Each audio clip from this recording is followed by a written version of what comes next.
अस्सलामु अलैकुम। आज हमने वेक्टर स्पेस पढ़ना स्टार्ट करना है।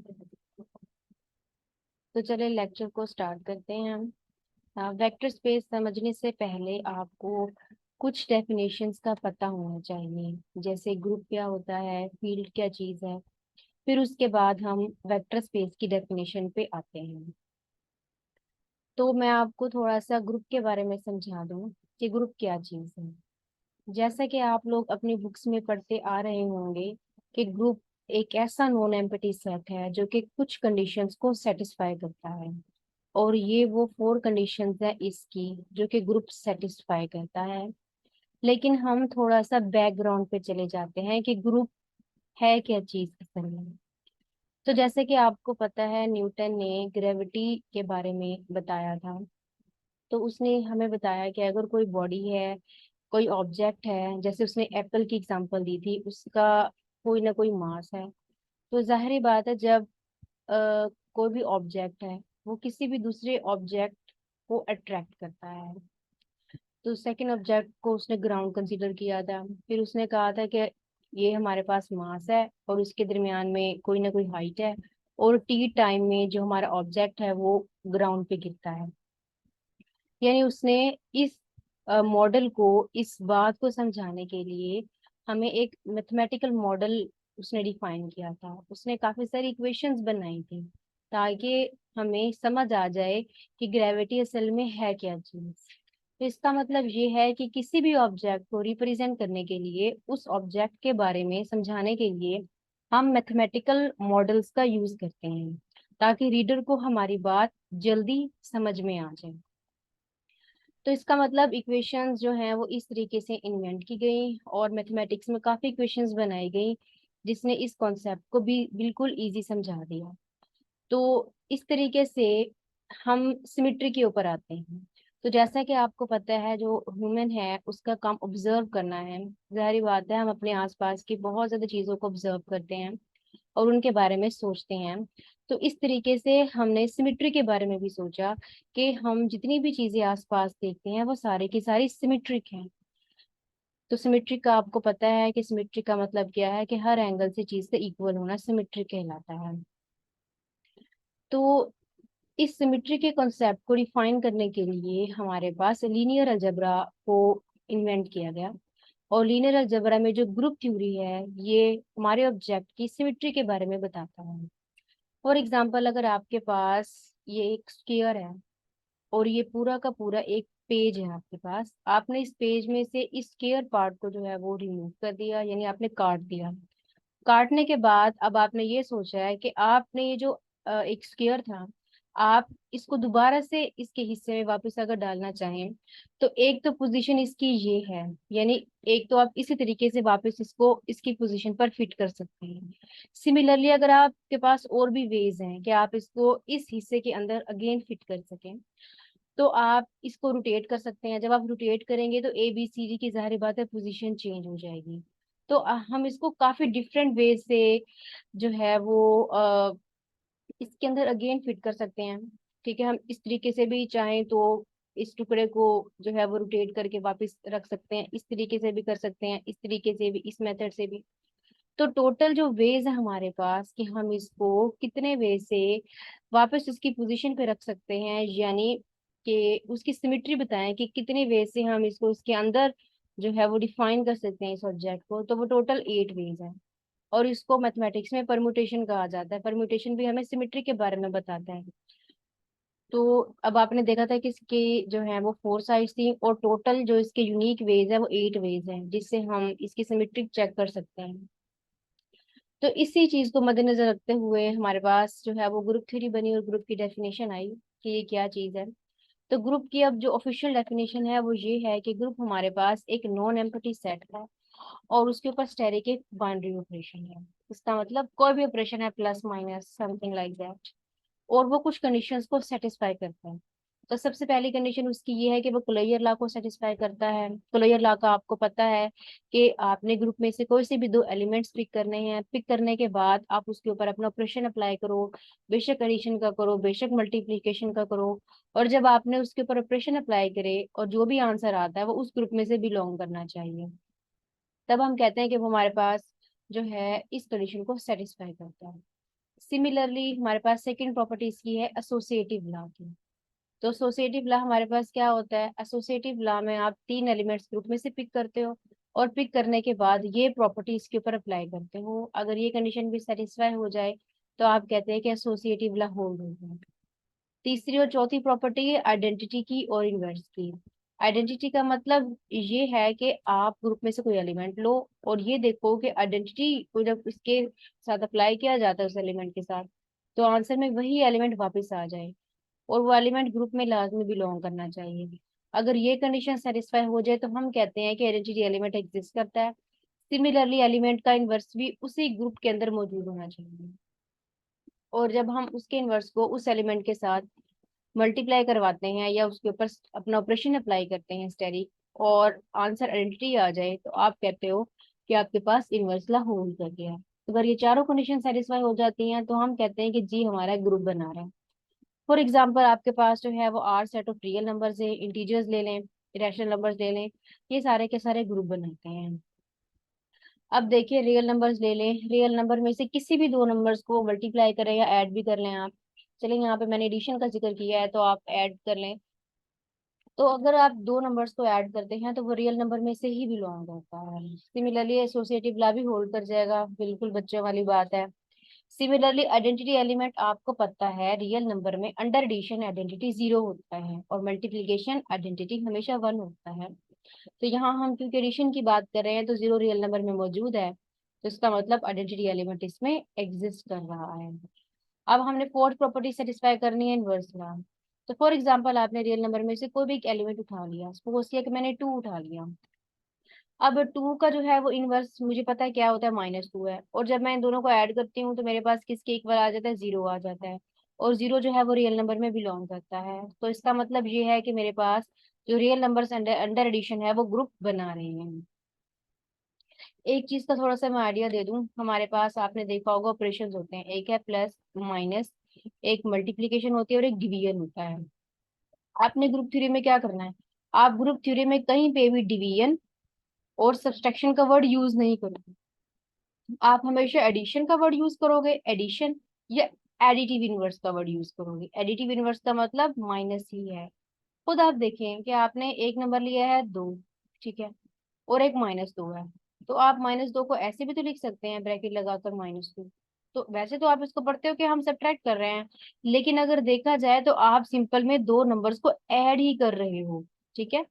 असल में आप ऐड ही कर रहे हैं दो नंबर्स को, तो इसलिए ग्रुप थ्योरी में या लीनियर अलजेब्रा में हम एक न्यू नोटेशन यूज करते हैं, एडिशन और एडिटिव इनवर्स यूज करते हैं।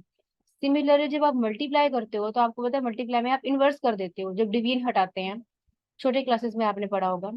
तो अब मल्टीप्लाई है सिंपल, और सेकंड वर्ड इसके लिए आप यूज करोगे, तो यूज करना है आपने मल्टीप्लिकेटिव इनवर्स यूज करना है। तो जैसे 2 है, इसका मल्टीप्लिकेटिव इनवर्स 1/2 है। ये भी अगर देखा जाए तो इनवर्स ही है, क्योंकि डिवीजन में हम ऐसे ही करते हैं, ओवर में कर देते हैं चीज को। तो अब आपने क्या करना है, डिवीजन और माइनस की जगह पे क्या यूज करना है, additive identity and additive inverse.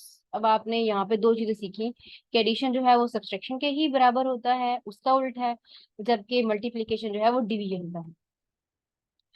तो इस तरीके से हम अब काफी सेट्स को प्रूव भी कर सकते हैं कि वो ग्रुप नहीं है। जैसे सेट ऑफ इंटीजर्स आपने ले लिया, सेट ऑफ इंटीजर्स आपने देखा कि वो हमारे पास वो क्लोजर लॉ भी होल्ड करते हैं, एसोसिएटिव भी करते हैं। आइडेंटिटी अगर आप देखें तो आइडेंटिटी उसके अंदर 1 मौजूद होता है। उसके बाद हम इनवर्स चेक करें अंडर मल्टीप्लिकेशन, तो आपको पता है कि इंटीजर्स में एलिमेंट होते हैं +-1 +-2 +-3 अप टू सो ऑन। तो अगर आप अंडर मल्टीप्लिकेशन देखो तो 2 का इनवर्स 1/2 है, यानी 0.5 है। और सेट ऑफ इंटीजर्स के अंदर 0.5 बिलोंग नहीं करता, उसके अंदर एग्जिस्ट नहीं करता। तो इसका मतलब ये है कि सेट ऑफ जो इंटीजर्स हैं अंडर मल्टीप्लिकेशन ग्रुप नहीं बना रहे हैं। सिमिलरली आप बाकी सेट्स को भी चेक कर सकते हो कि वो जो है वो ग्रुप नहीं बनाते। तो अब इससे मजीद आगे जाते हुए हम फील्ड के ऊपर आ जाते हैं कि फील्ड क्या चीज है। हमारा जो मेन कॉन्सेप्ट है वो इसमें फील्ड का है, क्योंकि वेक्टर स्पेस जो है वो फील्ड के ऊपर डिपेंड करता है। तो आपने एक नॉन एम्प्टी सेट एफ ले लिया, आपने कहा कि वो फील्ड है तब जब वो कुछ कंडीशंस को सेटिस्फाई करता है। सबसे पहली कंडीशन ये है कि एफ अबिलियन ग्रुप है अंडर एडिशन। देखिए, अबिलियन ग्रुप का मतलब है कि ग्रुप की कंडीशन सेटिस्फाई करने के साथ साथ वो अबिलियन भी है। अबिलियन का मतलब है A B is equal to B वाली कंडीशन वो होल्ड करता है। इसका मतलब ये 5 प्रॉपर्टी हमारे पास सेटिस्फाई करेगा, वो भी अंडर एडिशन। यहाँ पर वो मल्टीप्लीकेशन का जिक्र नहीं कर रहा। सेकंड में ये है कि अगर आप उस सेट में से, नॉन एम्प्टी सेट में से जीरो को माइनस कर देते हैं, तभी वो बिलियन ग्रुप बनाता है अंडर मल्टीप्लीकेशन। तो अब आप खुद देखिए, यहाँ पे उसने जीरो रिमूव किया है। अब जीरो रिमूव करने की वजह क्या है? असल में आपने खुद देखा था कि जब हम अक्सर किसी नंबर्स की बात कर रहे थे, जैसे फॉर एग्जांपल आपने ले लिया था कि सेट ऑफ इंटीजर्स आपने ले लिया था, तो सेट ऑफ इंटीजर्स में आप देख रहे थे कि आपको एक तो इनवर्स नहीं मिल रहा था। और जीरो रिमूव करने का मतलब ये है कि देखिए जीरो है, तो जीरो का जो इनवर्स है वो 1/0 है, यानी अनडिफाइंड आ रहा है। उसका मतलब ये है कि इन्फिनिटी तो सेट में बिलोंग नहीं करता। तो इस वजह से जीरो निकालने पे हमें आसानी हुई है कि हमें जो है वो इन्फिनिटी नहीं मिल रहा था। इस वजह से अगर हमने जीरो वहां से निकाल देंगे तो हमें काफी आसानी हो जाएगी, हमारा जो मसला है वो सॉल्व हो जाएगा। सो दैट इज वाई उसने जीरो रिमूव किया है, क्योंकि जीरो काफी चीजों में ट्रबल कर रहा था। जैसे आप सेट ऑफ रैशनल नंबर्स ले लेते हैं, अभी देखिए नीचे एग्जांपल भी आएगी। तो देखिए जो सेट ऑफ रैशनल नंबर्स हैं, इसको मैं अभी यहाँ पे बताती हूँ एक्सप्लेन करके कि क्या होता है। तो तीसरी प्रॉपर्टी ये है कि वो डिस्ट्रीब्यूटिव लॉ को भी होल्ड करता है। जाहिर बात है कि जब वो पहली दो टफ प्रॉपर्टीज में से गुजर गया, तो वो तीसरी प्रॉपर्टी जो है उसको भी इजीली जो है वो समझ सकता है। तो सबसे पहला है कि real number under addition and multiplication है वो फील्ड बनाते हैं। तो आपने खुद देखा कि जब वो ग्रुप बना रहे थे, तो जाहिर बात है वो फील्ड भी बना लेंगे। और अगर अगर मसला भी कर रहा था कोई नंबर, तो जीरो कर रहा था अंडर मल्टीप्लीकेशन, क्योंकि जीरो था, जीरो का इनवर्स एग्जिस्ट नहीं कर रहा था, जीरो का इनवर्स अनफिनिटी, और अनफिनिटी इसमें बिलोंग नहीं कर रहा था। तो अब जाहिर बात है हमने जीरो ही निकाल दिया, तो इसका मतलब हमारा मसला सॉल्व हो गया। तो इसका मतलब जीरो रिमूव करने से हमें काफी बेनिफिट हुआ है। सिंपली कॉम्प्लेक्स नंबर्स भी हो जाएंगे, रैशनल नंबर में भी। यहाँ पर मैंने लिखा है कि जीरो एक रैशनल नंबर है, तो इसका मतलब जीरो भी ट्रबल क्रिएट कर रहा था फील्ड बनाते हुए। अगर हम जीरो अंदर इंक्लूड कर लेते, तब उसने फील्ड नहीं बनाना था, क्योंकि अनडिफाइंड अंदर बिलोंग नहीं कर रहा था। बट अब हमने जीरो निकाल दिया, कंडीशन खत्म हो गई, तो इसका मतलब ये है कि अब रैशनल नंबर इजीली फील्ड बना सकता है हम। सिमिलरली इरेशनल नंबर और इंटीजर्स फील्ड नहीं बनाएंगे हमारे पास। आपको पता है कि वो फील्ड इसलिए नहीं बनाएगा इंटीजर, क्योंकि अंडर मल्टीप्लिकेशन अगर आप देखो तो इनवर्स एग्जिस्ट नहीं करता, जैसे आपने ग्रुप में देखा था। सिमिलरली इरेशनल नंबर में अगर आप देखो तो आपके पास अंडर एडिशन आइडेंटिटी नहीं है, क्योंकि जीरो तो रैशनल है। तो जाहिर बात है जीरो जो है वो इरेशनल के अंदर होगा ही नहीं। तो इसका मतलब ये है कि हमें आइडेंटिटी ही नहीं मिल रही, सो दैट इज वाई हम कहेंगे कि वो हमारे पास नहीं है, या फील्ड नहीं है। और उसके अलावा अगर आप देखो कि आप दो इरेशनल नंबर्स को मल्टीप्लाई करते हो, फॉर एग्जांपल आपके पास अंडर रूट 2 है और अंडर रूट 2 है, तो जब आपने इसको मल्टीप्लाई किया तो आंसर आपके पास क्या आ गया? कि रैशनल नंबर आ गया है। तो इसका मतलब आपके पास जो है वो इरेशनल नंबर नहीं आया, यानी ये इरेशनल नंबर से बिलोंग नहीं किया। तो इट मीन्स ये हमारे पास क्लोजर लॉ को ही इसने होल्ड नहीं किया, सो दैट इज वाई ये हमारे पास फील्ड नहीं बनाएगा।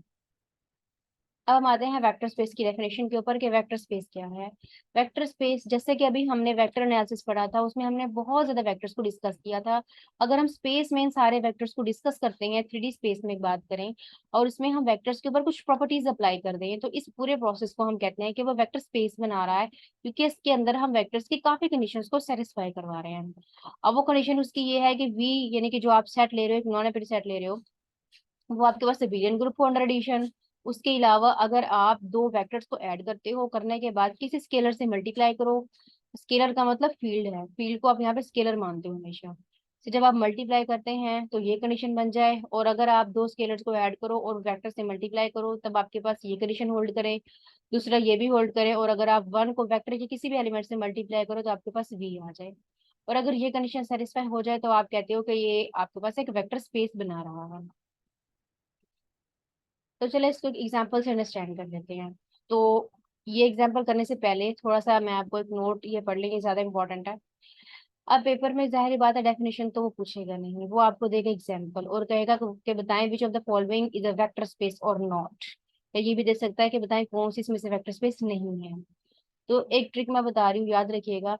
आपने ये याद रखना है कि ये वी है, ये वेक्टर स्पेस है। वेक्टर स्पेस को हमेशा वी ऑफ एफ से डिनोट किया जाता है, यानी अंदर वाली जो चीज है वो हमेशा फील्ड होती है और बाहर वाला आपका नॉन एम्प्टी सेट होता है। तो जब आपने इसमें देखा, आपने देखा आर जो है वो फील्ड है, और ये आपके पास एक वेक्टर है, सी जो है वेक्टर का काम कर रहा है। तो अंदर वाला एलिमेंट हमेशा छोटा होगा, बाहर वाला बड़ा होगा, यानी जो फील्ड है हमेशा क्या होगा? वो सबसेट होगा किसका? वेक्टर स्पेस का। अगर ये कंडीशन सेटिस्फाई है तब आप कहोगे कि आपके पास जो पूरा सेट है वो वेक्टर स्पेस बना रहा है। अगर वो सबसेट नहीं होगा तो आप कहोगे कि वो वेक्टर स्पेस नहीं बना रहा। तो यहाँ पे देख लें, आर सबसेट है सी का, और आर आपके पास फील्ड भी है, आपको पता है कि आर फील्ड है, इसका मतलब ये वेक्टर स्पेस है। सिमिलरली सी आपको पता है फील्ड तो वैसे ही है, और उसके अलावा सी ओवर सी, क्योंकि हर सेट अपना सबसेट तो लाजमी होता है। सो इसका मतलब ये भी वेक्टर स्पेस है। देखिए ये छोटा है ये बड़ा है, इसका मतलब ये भी वेक्टर स्पेस है। हर सेट अपना सबसेट लाजमी होता है, और आर तो वैसे भी एक फील्ड बनाता है, उसका मतलब ये है। सिमिलरली ये भी है। बट अगर आप अंदर या बाहर जेड लिख दो तब वो फील्ड नहीं बनाएगा। जाहिर बात है, अगर वो फील्ड नहीं बनाएगा यानी फील्ड की कंडीशन ही सेटिस्फाई नहीं कर रहा, तो इसका मतलब वो वेक्टर स्पेस ही नहीं है, क्योंकि वो पहली कंडीशन फील्ड की सेटिस्फाई नहीं कर पाया, तो वो वेक्टर स्पेस कहाँ से होगा। तो अब ये सिंपल एग्जांपल है वेक्टर स्पेस की। एक और आपको इक्वेशन टाइप दे दूं। फॉर एग्जांपल ये भी आपने एक सेट ले लिया है, अब आपने बताना है कि वेक्टर स्पेस है कि नहीं है। इसके अंदर इक्वेशन आपको इस टाइप की दी हुई है, एक इक्वेशन है। इसका मतलब इक्वेशन का ये है कि एक्स वाई जेड की जगह आप जो मर्जी नंबर पुट करो, और इसको जब सॉल्व करो तो आंसर हमेशा क्या है, जीरो आएगा। इस इक्वेशन का मतलब ये है कि इक्वेशन की राइट साइड लेफ्ट साइड के इक्वल होनी चाहिए। तो अब खुद से आपने कोई तीन नंबर्स ले लिए, एक आपने एक्स को टू ले लिया, वाई को आपने जीरो ले लिया, जी को आपने ले लिया वन। ठीक है, अब आपने क्या किया, आपने सिंपल जो है ये जो नंबर्स दो ऑर्डर पेयर ले लिए हैं। अब ये जो आपने पेयर्स लिए हैं, आपने इसमें ये चीज देखनी है कि ये पेयर इस इक्वेशन को सेटिस्फाई करने चाहिए। सेटिस्फाई ऐसे करने चाहिए कि जब आप एक्स, इसमें खुद देखें, आप एक्स की जगह पे टू रखो ये हो जाएगा फोर, वाई की जगह पे जीरो रखो ये खत्म हो जाएगा। अब जी की जगह पे वन रखें, देखिए यहाँ पे वन रखा, तो देखें आपने खुद देखा कि जब आपने सिंपल जो है इसको सॉल्व किया, तो इधर एक्स की जगह पे क्योंकि टू था, तो दो दो कितना हो गया, चार हो गया। तो फोर माइनस फोर कितना हो गया, जीरो हो गया। तो इसका मतलब जो फर्स्ट ऑर्डर पेयर है वो हमारे पास इक्वेशन को सेटिस्फाई कर रहा है। सिमिलरली ये भी सेटिस्फाई करेगा। तो आपने सिंपल प्रॉपर्टी अप्लाई की वेक्टर स्पेस की, पहली प्रॉपर्टी में आपने सिंपल क्लोजर लॉ अप्लाई करके उसको ऐड किया।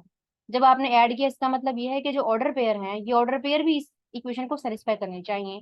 लेकिन जब आप यहाँ पर पुट करते हो तो आपके पास आंसर जीरो नहीं आता, कोई ना कोई नंबर आ जाता है। वैसे नंबर यहाँ पे हो रहा है, ये मैंने बाय मिस्टेक गलत लिख दिया, तो नंबर आप देख लीजिएगा, कोई ना कोई स्केलर आ रहा है, बट जीरो तो नहीं आ रहा, यानी नॉट इक्वल टू जीरो है। तो इसका मतलब ये इक्वेशन सेटिस्फाई नहीं हुई, तो इसका मतलब ये जो आप स्पेस लेके चल रहे हो ये आपके पास फील्ड नहीं है, तो इट मीन्स ये this is not a vector space. तो अब ये सिंपल वेक्टर स्पेस का कॉन्सेप्ट था। अब हम मजीद जाते हैं आगे कि सब स्पेस क्या चीज है। तो सब स्पेस वो एक ऐसी स्पेस होती है, एक ऐसा नॉन एम्प्टी सेट होता है जो कि हमारे पास किसको सेटिस्फाई करता है, वेक्टर स्पेस की सारी कंडीशन को जो है वो सेटिस्फाई करता है। तो सिंपल एक शॉर्ट ट्रिक है किसी भी चीज को सब स्पेस चेक करने के लिए, वो ये है कि अगर आप कोई से भी एक सबसेट डब्ल्यू ले लो, आप कहो कि डब्ल्यू जो है वो सब सेट है वी का यानी वेक्टर स्पेस का। और अगर आप कोई से भी दो नंबर ले लो, एक अल्फा बीटा ले लो उस सब स्पेस में से यानी सबसेट में से ले लो, और उन दोनों को ऐड करो और वो डब्ल्यू में बिलोंग करना चाहिए। सिमिलरली अगर आप किसी स्केलर को अल्फा से मल्टीप्लाई करो तो वो भी डब्ल्यू में बिलोंग कर जाए। या आप कंबाइन करके स्टेटमेंट को ऐसे भी लिख सकते हैं, ये स्टेटमेंट और ये स्टेटमेंट इक्वल है। कैसे इक्वल है, देखिए अगर आप यहाँ पे एक्स और वाई की जगह पर वन पुट कर दो तब देखिए फर्स्ट कंडीशन सेटिस्फाई हो गई। सिमिलरली अगर आप इसको जीरो पुट कर दो तो ये चीज सेम ये चीज बन जाएगी। तो इट मीन्स दोनों इक्वेशन सेम ही हैं। तो अगर ये कंडीशन सेटिस्फाई हो जाए तो आप कहते हो कि वो सबस्पेस बना रहा है, अदरवाइज वो सबस्पेस नहीं होगा। तो अब हम सिंपल एग्जांपल से इस बात को समझ लेते हैं, और इसके बाद हम कुछ शॉर्ट ट्रिक पढ़ेंगे जिससे हम ये बता सके कि सबस्पेस को हम डायरेक्ट विद इन सेकंड जो है चेक करके बता सके कि वो सबस्पेस है कि नहीं है। अब आपके पास ये इक्वेशन दी हुई थी दो, आपने बताना है कि सब स्पेस है कि नहीं है। तो डब्ल्यू को सब स्पेस चेक करने के लिए पहली कंडीशन ये है कि डब्ल्यू नॉन एम्प्टी होना चाहिए, यानी एटलीस्ट जीरो उसके अंदर बिलोंग करना चाहिए लाजमी, यानी जीरो उसमें हमेशा होना चाहिए। तो अगर आप एक्स और वाई की जगह पे जीरो जीरो पुट कर दो तो आप देख रहे हो लेफ्ट साइड राइट साइड की इक्वल आ रही है, तो यानी जीरो डब्ल्यू में बिलोंग कर रहा है, तो इसका मतलब पहली कंडीशन सेटिस्फाई हो गई है। सेकंड में आपने देखा कि अल्फा प्लस बीटा जब किया तो आपके पास आंसर डब्ल्यू में बिलोंग करना चाहिए। तो हाँ जी, जब आपने ऐड किया तो आपके पास आर क्यूब के अंदर ही आंसर आएगा, तो इट मीन वो डब्ल्यू में से बिलोंग कर रहा है। सिमिलरली जब आपने स्केलर से मल्टीप्लाई किया तब भी आंसर डब्ल्यू में बिलोंग करेगा, तो इसका मतलब वो सबस्पेस है। सिमिलरली नेक्स्ट में आपने देखा ये कंडीशन है। अब पहली कंडीशन ये है कि आपने एक्स वाई और जी की जगह पे जीरो जीरो पुट करना है। जब आपने जीरो पुट किया तो यहाँ पे माइनस थ्री बच गया, और माइनस थ्री तो जीरो के इक्वल नहीं होगा, यानी लेफ्ट साइड राइट साइड के इक्वल नहीं है। तो इसका मतलब ये है कि ये पहली कंडीशन इसने सेटिस्फाई नहीं की, so it mean this is not a subspace. आपने आगे जाके चेक करना है कि बताओ कि ये आपके पास सबस्पेस है कि नहीं है। आपको पता है कि ये इक्वल टू जीरो उसने बताया हुआ है, तो इसका मतलब पहली कंडीशन तो सेटिस्फाई है क्योंकि दोनों इक्वल टू जीरो हैं। नेक्स्ट आपने चेक किया कि अगर आपने दो पॉजिटिव नंबर्स को ऐड किया तो जरिए बात आंसर पॉजिटिव आएगा। अब स्केलर से मल्टीप्लाई करना है, लेकिन अब मसला स्केलर में ये बनता है कि आपके पास नंबर जो है वो सारे पॉजिटिव हैं। तो अगर आप किसी नेगेटिव नंबर से मल्टीप्लाई कर लो तो जाहिर बात है आंसर आपका नेगेटिव आ जाएगा, और नेगेटिव तो डब्ल्यू से बिलोंग ही नहीं करेगा, क्योंकि हमने ऊपर कहा था कि x y greater than equals to zero है, यानी पॉजिटिव नंबर्स हैं। बट यहाँ पे नेगेटिव आ गया, so it mean this is not a सब स्पेस। अब नेक्स्ट हमारे पास शॉर्ट ट्रिक्स है सब स्पेस चेक करने के लिए। तो अब आप क्या कर सकते हो, आपने आपको कोई डेफिनेशन अप्लाई करने की जरूरत नहीं है, आपने सिंपल शॉर्ट ट्रिक बता के डायरेक्ट बता देना कि वो कि जो भी आपको सेट दिया हुआ है वो सब स्पेस बना रहा है कि नहीं बना रहा। तो उसका शॉर्ट ट्रिक ये है चेक करने के लिए, ये सबसे पहला आपको पता है कि अगर आप जो आपके पास सबस्पेस होती है आप उसको लीनियर कॉम्बिनेशन की फॉर्म में लिख सकते हो। लीनियर कॉम्बिनेशन का मतलब है alpha x plus beta y, इस तरीके को लिखने को हम लीनियर कॉम्बिनेशन कहते हैं। तो अगर इस तरीके से आप लिख लो तो वो सबस्पेस लाजमी होगा, हाँ जी होगा, क्योंकि पीछे अभी हम ये पढ़ के आए हैं। नेक्स्ट में है, अगर आपके पास additive energy does not exist in S then S will not be subspace. जाहिर बात है कि जीरो बिलोंग नहीं कर रहा तो इसका मतलब वो आपके पास सबस्पेस नहीं है। अभी हमने पीछे चेक किया था कि जीरो नहीं था तो वो सबस्पेस नहीं है। नेक्स्ट कंडीशन हमें पता है कि intersection of two subspaces again a subspace, ठीक है। अगर यूनियन करते हैं दो सबस्पेसेस का तो लाजमी नहीं है वो सबस्पेस हो। हाँ वो सबस्पेस हो सकता है लेकिन तब जब वो एक दूसरे के अंदर कंटेंट करें। ये आपने ग्रुप थ्योरी में स्टेटमेंट पढ़ी होगी, ये बहुत स्टेटमेंट फेमस स्टेटमेंट है और उसका प्रूफ भी है, आगे जाके हम इसकी एग्जांपल भी करेंगे। मेन जो है वो ये दो प्रॉपर्टीज हैं, इसमें ये है कि अगर आपके पास कोई नॉन होमोजीनियस लीनियर रिस्ट्रिक्शन अगर आपको गिवन हो तब वो सबस्पेस नहीं बनाता। अब नॉन होमोजीनियस इक्वेशन ऐसी इक्वेशन होती है जिसमें इक्वल टू जीरो ना हो। जैसे आपके पास आप सोच रहे हैं कि ये वाली इक्वेशन है, this is called non homogeneous equation, क्यों? क्योंकि यहाँ पे जीरो नहीं है। और लीनियर इक्वेशन ऐसी इक्वेशन होती है जिसकी डिग्री वन हो, यानी पावर ऊपर वन हो। तो आपने देखा कि ये लीनियर इक्वेशन है भी नॉन होमोजीनियस, तो इसका मतलब ये सबस्पेस नहीं बनाएगी। तो देखिए ये सबस्पेस है भी नहीं। और सेकंड कंडीशन ये है कि अगर आपके पास कोई नॉन लीनियर इक्वेशन गिवन हो, नॉन लीनियर इक्वेशन होती है कि इसकी डिग्री की पावर वन से ज्यादा हो, वो भी कभी भी हमारे पास सबस्पेस नहीं बनाता। जैसे x cube plus y cube is equal to zero, या x square plus y cube plus z cube is equal to one, तो ये भी आपके पास कभी भी सबस्पेस नहीं बनाएगा। अब नीचे काफी सारी एग्जांपल्स हैं जिसके ऊपर आपने शॉर्ट ट्रिक अप्लाई करके चेक करना है। तो यहाँ पे अपनी मर्जी है जैसे भी चेक कर लो, आपने जस्ट एमसीक्यू सॉल्व करने हैं तो आप अपनी मर्जी से कर सकते हैं। तो सिमिलरली आपने पहले देख लिया कि जीरो उसमें बिलोंग करता है, तो आपने देख लिया कि जीरो बिलोंग नहीं कर रहा क्योंकि वन आ रहा है। और वैसे भी आपने जबानी बता दिया कि ये नॉन होमोजीनियस इक्वेशन है, तो इस वजह से सबस्पेस नहीं होगा, आपको सॉल्व करने की जरूरत ही नहीं पड़ी। इधर आप गए आपने देखा कि ये लीनियर भी है, नॉन होमोजीनियस कंडीशन भी ऐसी वैसी कोई नहीं आ रही इसके अंदर, तो इसका मतलब ये मेरे पास सबस्पेस होगा। नेक्स्ट में आपने ये देखा, ये आपके पास कौन सी इक्वेशन है, नॉन लीनियर इक्वेशन है, और नॉन लीनियर रिस्ट्रिक्शन इसमें गिवन है। उसका मतलब ये है कि ये जो आपके पास इक्वेशन है ये सबस्पेस नहीं है, यहाँ पे आपने लिखना है कि नॉन लीनियर इक्वेशन है, ये बाय मिस्टेक लिखा हुआ है। नेक्स्ट में आपने इसको देखा कि ये सिंपल सी इक्वेशन है, लीनियर भी है और है भी होमोजीनियस, तो इसका मतलब ये हमारे पास सबस्पेस बना रही है। अब नेक्स्ट में एग्जांपल मैट्रिसेस में आ रही हैं। अब देखिए ये आपके पास एक मैट्रिक्स दिया हुआ है और आपने कहा है कि ऐसा मैट्रिक्स लो जिसका डिटर्मिनेंट जीरो के इक्वल है। तो आपने खुद से कोई दो मैट्रिसेस उठा लिए, देखिए मैंने एक मैट्रिक्स ये ले लिया, ये मैट्रिक्स ले लिया, मुझे पता है कि इसका डिटर्मिनेंट जीरो है। अब पहली कंडीशन ये है कि मैं दोनों का जब ऐड करूं तो मेरे पास आंसर जो है वो डब्ल्यू में बिलोंग करना चाहिए, बट जो आंसर आ रहा है उसका डिटर्मिनेंट जीरो नहीं है, तो इसका मतलब ये मेरे पास सबस्पेस नहीं बना रहा। सिमिलरली ट्रेस जीरो के एलिमेंट लेने हैं, तो मैंने लेट कर लिया कि ट्रेसेस के मैंने कोई ना कोई आर्बिट्रेरी एलिमेंट एक मैट्रिक्स ले लिया। तो मुझे पता है कि zero zero zero null matrix होता है और ये ट्रेस में बिलोंग करता है। ट्रेस का मतलब है सम ऑफ डायगोनल एलिमेंट अगर जीरो के equal, sorry sum of diagonal element is called trace. तो यहाँ पे आपने बताना है कि ट्रेस जीरो होना चाहिए, तो यहाँ पे देखिए ट्रेस जीरो आ रहा है और हैवी आइडेंटिटी, तो इसका मतलब ये है कि वो हमारे पास जो है वो बना रहा है।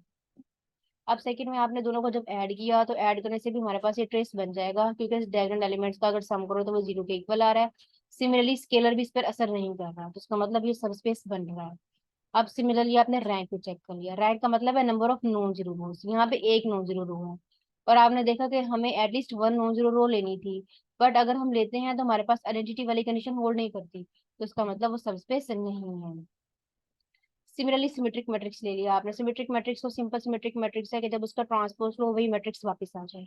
तो सारी बात आइडेंटिटी यानी नल मैट्रिक्स आपके पास सिमेट्रिक मैट्रिक्स है, आप जो मर्जी सिमेट्रिक मैट्रिक्स ले लें वो आपके पास सब स्पेस की कंडीशन को सेटिस्फाई करेगा, तो उसका मतलब ये है कि वो सब स्पेस बना रहा है।